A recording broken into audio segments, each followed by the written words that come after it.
Assalamualaikum warahmatullahi wabarakatuh. How are you today? Apa kabar hari ini? Bertemu lagi dengan Fenty Nayati Channel.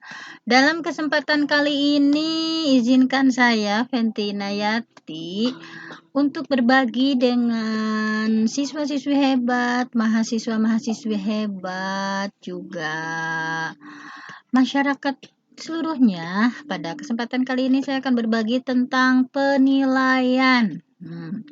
Insya Allah ya, beberapa menit ke depan kita akan sharing tentang penilaian. Nah, sekarang kan ada istilah dengan penilaian otentik. Gimana sih maksudnya penilaian otentik itu? Kalau yang Fenty baca-baca dari referensi, intinya penilaian otentik itu adalah penilaian yang asli, menyangkut seluruh kompetensi peserta didik ya. Jadi menilainya tidak hanya sisi pengetahuan saja, tetapi semuanya dari aspek sikap spiritualnya, sikap sosialnya, pengetahuan dan keterampilannya. Jadi seluruh aspek dari kompetensi peserta didik, baik dari aspek sikap spiritual dan sosialnya, pengetahuan dan keterampilannya, semuanya dinilai. Nah, sejak adanya kurikulum 2013, penilaian di kita berubah ya.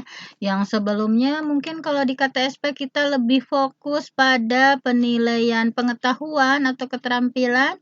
Nah, terkadang aspek sikap sedikit diabaikan. Namun, untuk kurikulum 2013, alhamdulillah ada sedikit perubahan, bukan sedikit ya, tapi banyak perubahannya, yaitu seluruh potensi peserta didik dinilai. Baik, kita masuk pada penilaian dalam versi terbaru ya, K13, bahwa pendekatan penilaian itu ada 3 pendekatan. Nah, di sini ada yang pertama dikenal dengan assessment of learning, yang kedua assessment for learning, yang ketiga assessment as learning. Apa sih assessment of learning itu? Assessment of learning itu penilaian akhir pembelajaran. Nah, biasanya setelah beres beberapa bab, misalkan dilaksanakan ada penilaian tengah semester, penilaian akhir semester, ujian sekolah berstandar nasional, dan UN. Mungkin sekarang sudah dihapus ya UN-nya. Tetapi intinya dalam K13 itu ada assessment of learning, penilaian di akhir pembelajaran. Ini kan satu bab sudah selesai nih, ada penilaian namanya assessment of learning. Nah, yang kedua ada assessment for learning. Nah, penilaian untuk pembelajaran.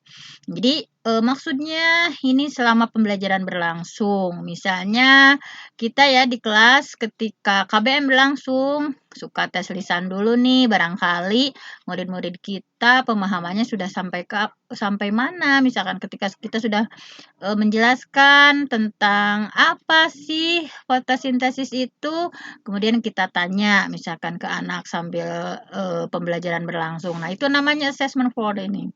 Bisa berupa kuis, misalnya kita nih punya kuis-kuis nih setelah menjelaskan salah satu materi, bisa tugas proyek ya, jadi tugas presentasi dan sebagainya. Intinya, assessment for learning itu adalah penilaian selama pembelajaran berlangsung. Nah, yang ketiga ada assessment as learning. Apa sih assessment as learning itu? Assessment as learning itu adalah penilaian sebagai pembelajaran. Jadi, anak dilibatkan untuk menilai, bahwa menilai itu sebagai pembelajaran. Misalkan ada self assessment ya, ada penilaian diri. Misalnya kita sudah mengajarkan nih tentang bab sholat misalnya. Nah, kita memberikan penilaian diri, misalkan setelah kita menjelaskan bahwa sholat itu wajib, terus misalkan ya hukumnya seperti apa, keutamaannya seperti dan sebagainya. Kemudian ada penilaian diri. Nah, misalnya setelah mempelajari bab sholat ini, saya disiplin menjalankan sholat 5 waktu. Nah, anak harus menjawab secara jujur apakah dia mampu melaksanakan sholat 5 waktu secara disiplin, tidak ada bolong-bolongnya. Nah, ada semacam itu ya. Nah, selanjutnya, di sini kita wajib tahu nih sebagai guru, sebagai dosen, kita wajib tahu bahwa proporsi pendekatan penilaian itu dari yang 3 tadi ada assessment of learning, assessment for learning, dan assessment as learning. Yang paling besar itu for ya, di sana for dan as. Nah, terkadang kita sebagai guru suka terbalik ya, kita di off itu terlalu ya misalkan UTS-nya, misalkan UAS-nya, padahal assessment for learning porsinya harus besar bahwa selama pembelajaran berlangsung misalkan di sana ada pendekatan penilaian yang dilaksanakan. Juga assessment as learning juga sama ya proporsinya besar. Misalkan kita melibatkan nih peserta didik kita ada PAT penilaian antar teman ya, ada PAT atau PD penilaian diri. Nah, selanjutnya di sini yang pertama adalah penilaian sikap. Nih, penilaian sikap itu apa sih? Nah, barangkali di sini ada yang tahu apa sih penilaian sikap? Bu Fenty akan berikan penguatan ya. Penilaian sikap itu adalah kegiatan untuk mengetahui kecenderungan, perilaku, spiritual, dan sosial siswa dalam kehidupan sehari-harinya baik di dalam atau di luar kelas sebagai hasil dari pendidikan yang kita lakukan. Nah, penilaian sikap ini ditujukan untuk mengetahui bagaimana sih perkembangan sikap siswa.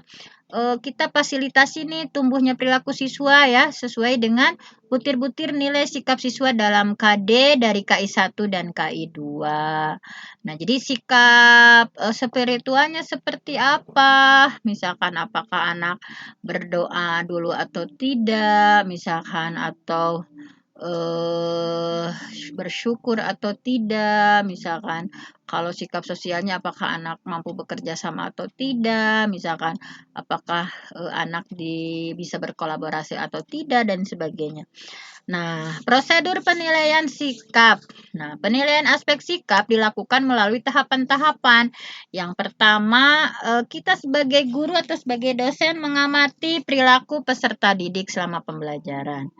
Jadi, diamati satu persatu sikap dan perilakunya. Ada anak yang misalnya dia sangat antusias, ada anak yang hanya duduk di belakang, misalnya tanpa semangat, tanpa ada motivasi. Misalnya kita harus memperhatikan ya, mengamati sikap, baik itu sikap spiritualnya dan sikap sosialnya. Kemudian kita catat tuh perilaku peserta didik dengan menggunakan LO atau lembar observasi atau lembar pengamatan. Misalnya ada yang nakal ya, misalkan sikapnya, nah kita catat. Jadi kita kasih treatment nantinya. Kenapa tadi kamu ketika pembelajaran misalkan sikapnya jahil sama teman, nah kita ajak ngobrol ya setelah selesai pengamatan nanti di akhir sesi misalnya, kenapa sih tadi misalkan males dengerin bu guru, nah ada apa misalkan. Tetapi untuk dari sesi pengamatan itu kita perhatikan sikap murid, kemudian kita catat ya di lembar observasi, sehingga yang ketiganya menindaklanjuti hasil pengamatan.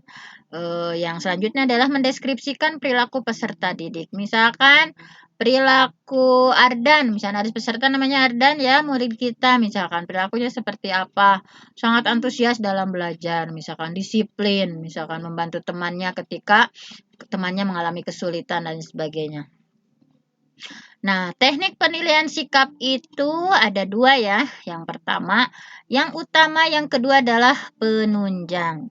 Untuk menilai sikap spiritual dan sosial anak, utamanya ya, teknik utamanya adalah melalui observasi oleh guru mapel selama 1 semester. Jadi, mengamati, misalnya ya, kita sedang mengajar itu diamati oleh kita sebagai guru mapel, misalnya sebagai guru kelas, misalkan diamati.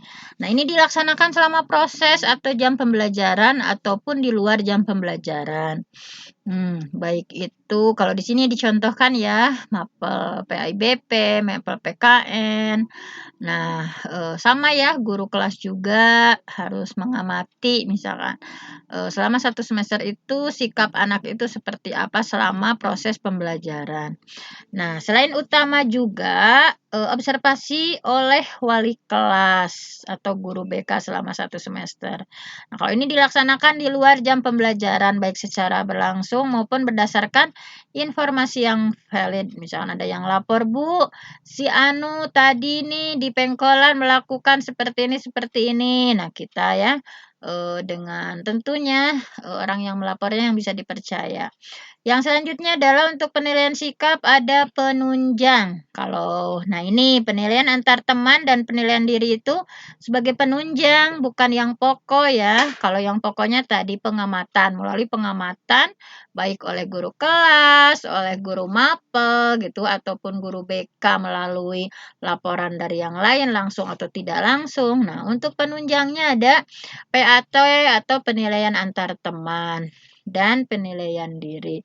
Nah, ini dilaksanakan sekurang-kurangnya 1 kali dalam 1 semester. Biasanya menjelang akhir semester. Nah, jadi tidak mesti misalkan setiap pertemuan harus ada penilaian antar temannya atau penilaian dirinya, tetapi hanya cukup dilaksanakan 1 kali dalam 1 semester. Nah, bentuk instrumen penilaian sikap itu tekniknya yang pertama observasi. Mengamati ya. Bentuk instrumennya lembar observasi atau jurnal. Jadi jurnal itu tadi catatan ya. Dari apa yang diamati ditulis perilaku A, B, C misalkan. Andre misalkan Bonang. Nah, ini perilakunya seperti apa.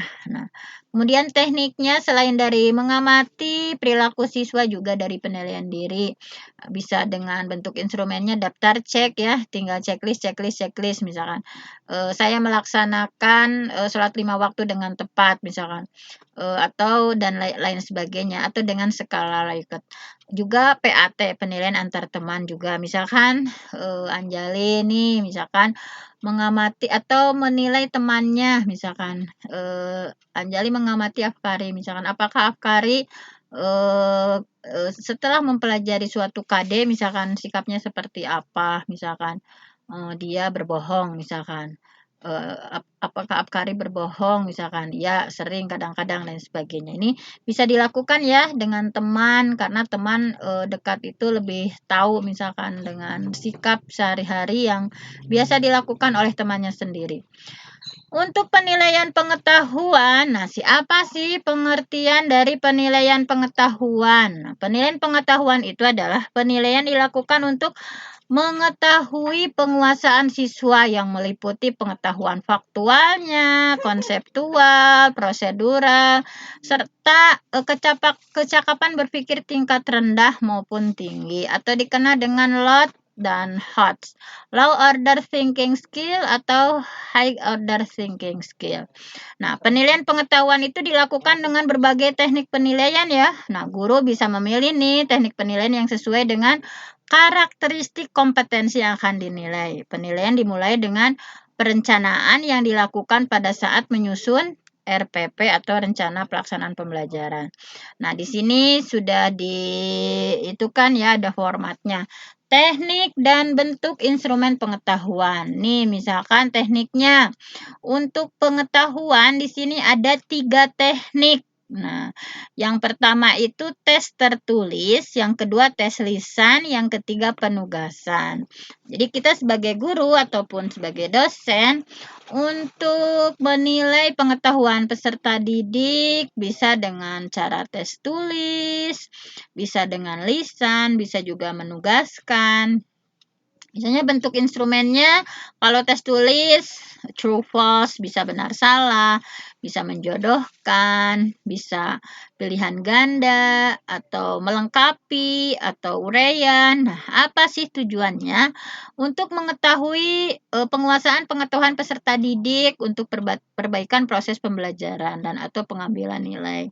Nah, misalkan si A itu dengan teknik tertulis, dengan bentuk instrumennya uraian misalkan. Nah, berapa persen sih dia menguasai atau harus dikasih nilai berapa untuk si A, B, C, D, dan sebagainya. Nah, selain tes tulis juga bisa untuk pengetahuan itu tes lisan. Nah, tes lisan misalkan dengan tanya jawab. Misalkan setelah kita mempelajari tentang klasifikasi hewan, misalnya atau klasifikasi tumbuhan, nah kita tanya jawab. Apa tujuannya? Untuk mengecek pemahaman peserta didik untuk perbaikan proses pembelajaran. Kemudian yang ketiga adalah penugasan. Nah, tugas yang dilakukan secara individu maupun kelompok.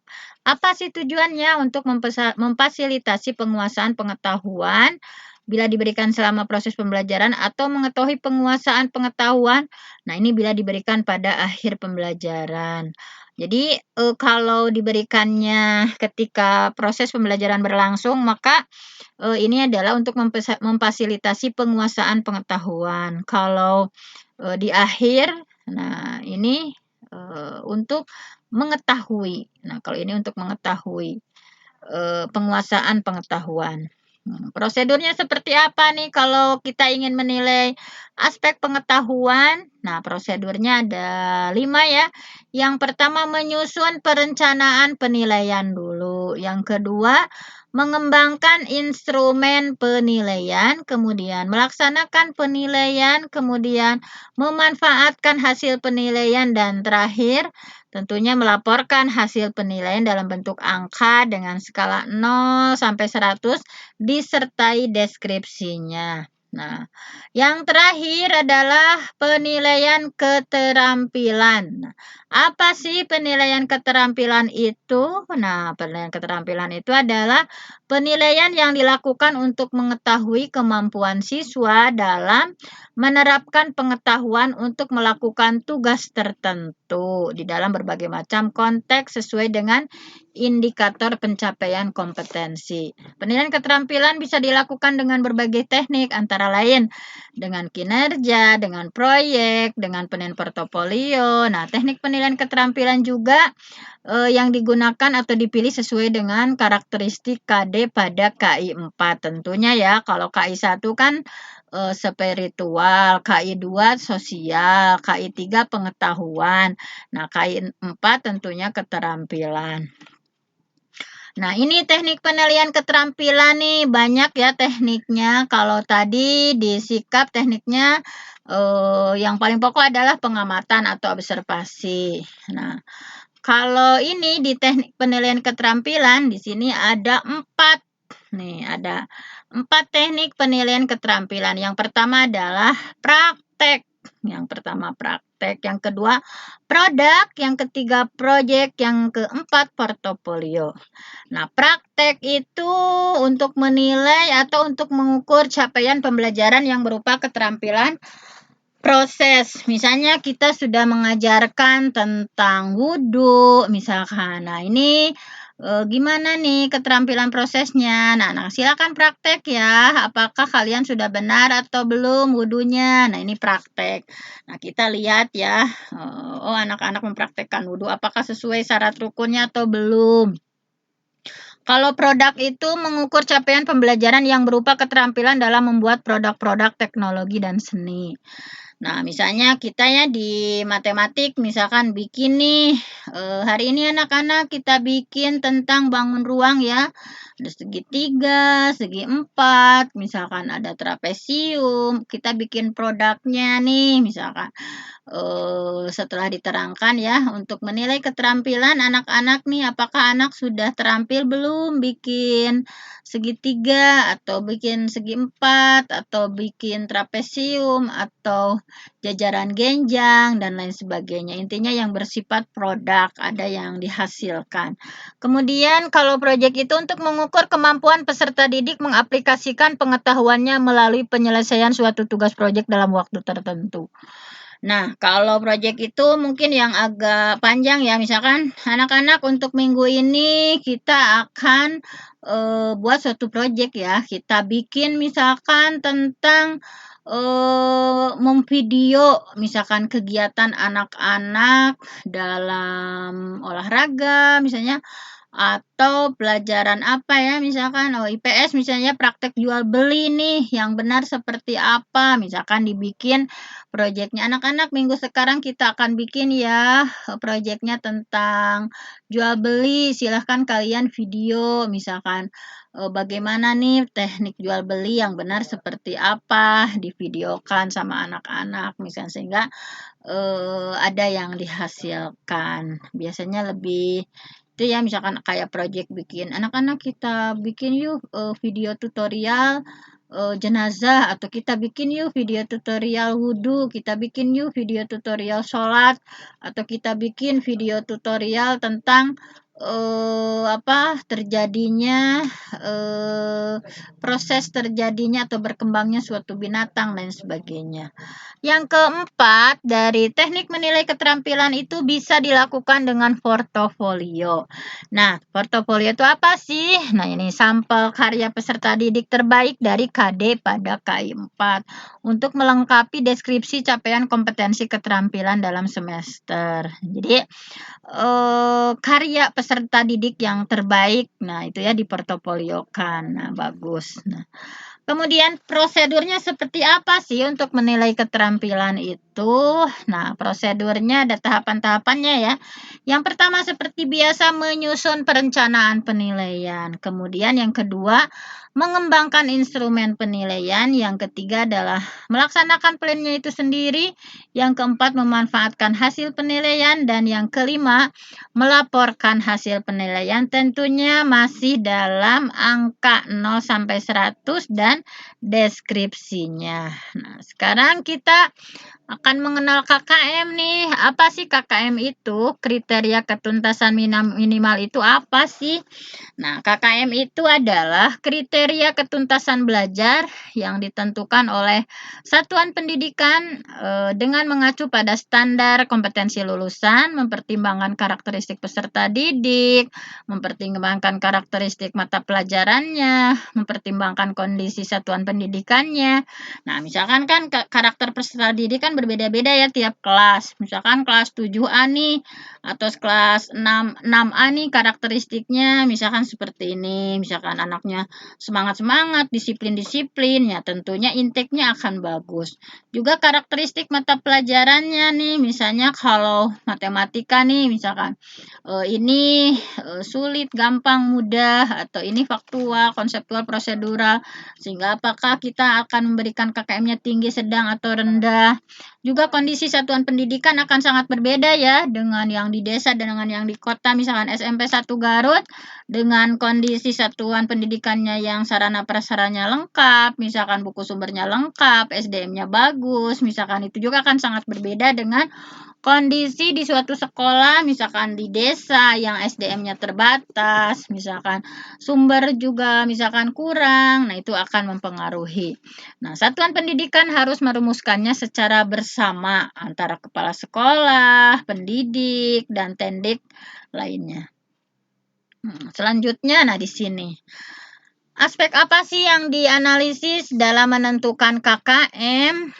Di sini sudah dijelaskan ya, ada tingkat kompleksitasnya, ada daya dukung, ada intake peserta didik, kemudian aspek yang dianalisisnya itu kita lihat ya satu-satu. Misalkan tingkat kompleksitas, misalkan tinggi itu jika lebih dari 65, kalau sedang itu 65 sampai 79. Kalau rendah itu 80 sampai 100. Misalnya nih dari matematika, kalau tambah kurang nih, misalkan tambah kurang tingkat kompleksitasnya apakah tambah atau mengurangi? Ya, tentunya tingkat kompleksitas mengurangi itu lebih tinggi ya daripada menambah.